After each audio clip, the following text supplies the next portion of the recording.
Руководитель дорожного агентства «Коми» Эдуард Слабиков выполнил поручение Сергея Гапликова и выехал на трассу Айкино-Кослан. В инспекции принял участие и глава администрации Удырского района Николай Жилин. Напомним, на селекторном совещании по вопросам переселения граждан из аварийного жилья прозвучала информация, что из-за плохого состояния дороги возникли сложности с доставкой строительных материалов в муниципалитет. Ревизия показала, что на участке Айкино-Волжский образовались ямы и гребенка, а дорога от Волжского до Йодвы и вовсе находится в аварийном состоянии.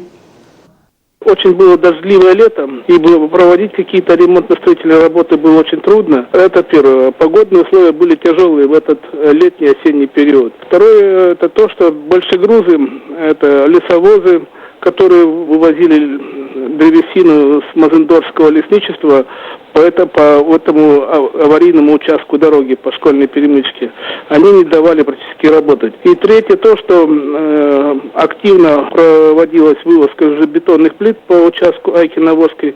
То есть большегрузы, в этот период напряженка на дороге была очень большая, и с участием правоохранительных органов, конечно, мы сумели снять эту напряженность, но тем не менее дорога была превращена в аварийное состояние.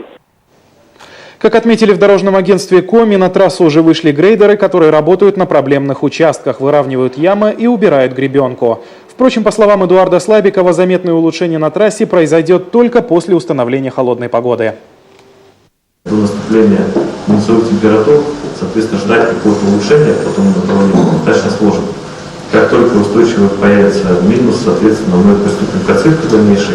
Подрядчик у нас вчера был на объекте. Соответственно, в ближайшее время вопрос этот будет решен. По словам Слабикова, в следующем году на участке Волжский-Йодва запланировано переустройство 4 мостов и 5 водопропускных труб. Аукционы на выполнение указанных работ проведены. Государственные контракты заключены, дорожные работы уже начались.